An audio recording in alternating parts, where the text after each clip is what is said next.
Hello, hello, hello. Okay, I'm on my laptop, so the sound is probably not going to be that clear. But Tom asked a question, and although I'm not trading M1 anymore, I know how to do it. And what he was doing is just bugging me. I have to tell him. It took a couple of trades. He tried once, and that didn't work, and then he tried it again. But so what I'll do is that this is London Open, and I'm gonna go from here. So if I saw this as London Open, then that's my high. I would definitely mark that for me. And then price went down, right? So around here you would be thinking probably it's gonna, go down all the way. And I know that on the hourly chart we have a second day play going on. So yesterday was bearish and then it went sideways. So most probably it's going to continue down. Those would be my thoughts.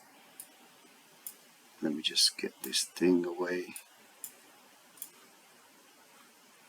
Okay, so here are the levels. There's the box. So I'll be looking at these levels thinking, let's see what happens around here. It didn't do that. It kind of went really sideways. And I wouldn't really be interested unless price breaks that high and this low.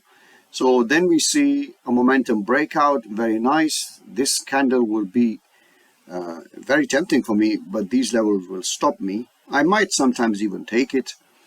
And on this occasion, trust me, I did not know this was going to happen.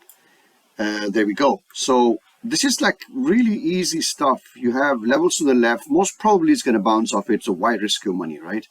Let it break out of it. Yeah, the risk is that you probably missed the trade. So, it's part of the game, but you want to be safe. And so when price bounces off this level, now we can see that it's going up impulsive. So I have a trend candle, trend candle, trend candle, and this is probably range. So I will call it a TTTR pattern. And then we have a pullback and a pullback. So yeah, very nice pattern on its own from this point onwards. So what are you doing right now? I know we don't see signals here, but Tom had the signals because he doesn't have the 50 EMA filter in there. And so this would be a signal. This is the banana pattern. This is the pattern, right? But now let's put this pattern into the context. So what is the context? The context is this stuff to the left. What do we see on the left? Well, we have levels and stuff. So that means that if you're trading here, what you're doing is that you're trading inside a wide trading range. So if you want to trade inside a wide or a tall trading range, then you would definitely want to take this trade, put a pending order, and see what happens, because these are your levels that you want to target if that is part of your strategy. But as we can see, it doesn't trigger, it goes down, creates a Waltz pattern. In this occasion, if I was trading the 1 minute chart, I would definitely have taken this. Why? Because I've seen that it came down, it retested those levels, went up, and it did not continue. In fact, it became a very nice pullback. So if we put, let's say, a Fib retracement on it, it was a perfect 50% pullback. So on a 2 minute or a 3 minute chart, this is going to be a nice signal, a banana pattern it will be. So then as a continuation, when we get this trend candle followed by an inside bar, I would definitely take this trade because this is the Waltz pattern in the direction of possible trend. And yes, this would have been a very, very nice signal. I don't know if you caught that. Most probably you haven't, because you were invested in going long. So creating this kind of scenarios in your head is, I think, is very important to know. Like, why would you like to go long? You would go long only because you thought it's hit those previous levels. And if the trend on the higher time frame was also going up, if it was bullish, then it will make a lot more sense. But in this case, the trend on the higher time frame was bearish, and then we have seen a leg and a pullback, and then you started considering, because the pullback was impulsive, you started considering this as the main impulse and this as the pullback. That is the mistake. As we can see clearly, this is not a higher high. This is, as we can see with the benefit of hindsight, this is actually a lower high between a high, a lower low, and a higher and a lower high. And then further we get another signal here. So then would we take this signal? We won't take this signal over here, because this is you know, the move has happened. We had to catch this move over here. We wanted to catch it here or here, but if we don't catch it there, then we don't trade it here because this is not the setup. So if we go into the setup, what is it?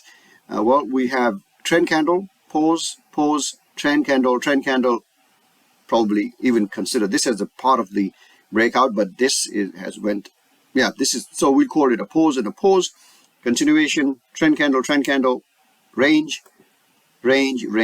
pullback. This is not what we want. But if you take this, sometimes they work, you know, in crazy markets. Well, it wouldn't have triggered, it went up. And then what happens? Well, okay, so let me put this line. So one, I had this line. So that's my high, that's my low. This was my swing low. These were my previous levels, right? So I have these lines in place. And I'm watching them in the markets, it's reacting to it. This time it doesn't react to it, it just drops. But guess what it does? Later on, it helps me that when prices going up, we have a move up, but it's kind of held by the same previous consolidation zone. And then you go ahead and take a trade here. So what's the context of this? What is the premise of this? Is you just want to take signals? This is not how we trade. Sometimes they would work, but what is the idea behind this? The idea behind this is nothing. Like, the move has already happened. It's not within a sustained uptrend. It's basically another higher low. So you have a high, and then we have a lower low, and a lower high, and a lower low, and another lower high at this point. This is not a new higher high. Now, if this high was higher than that one, we could probably think, oh, okay, the trend is changing, but it didn't.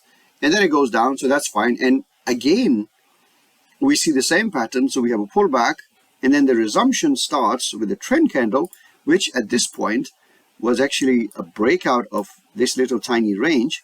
So it breaks out. In this case, previously, it was a breakout of like a bear flag, right? A resumption. And in this case, there's a resumption again.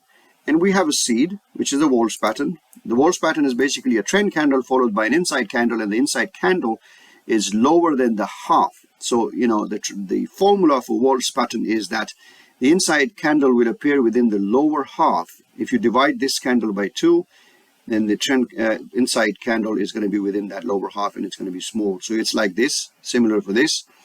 And then it breaks out, and even this could have given you probably a 3R. And then we have an impulsive pullback. Again, it hits those levels, and maybe you take this trade, maybe you don't. If you took this trade, it was a break even. So that's how it is. And then when this happens, you know, an hour and a half into the morning trading, that's it. You just stop trading it, and that's what it is.